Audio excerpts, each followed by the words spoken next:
What's up everybody, Forward Assist here. Quick video today because mind blown. Today I'm going to put a Strike Force Forward Assist in my Aero upper. Place a stock one, red one, obvious reasons.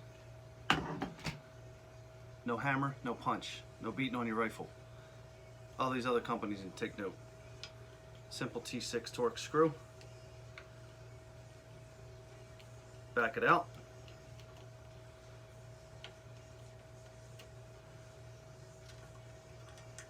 Old assist comes out. Screw and detent all in one.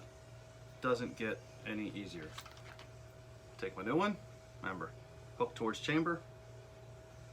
Slide it in. Push a little bit so you catch. Drop screw back.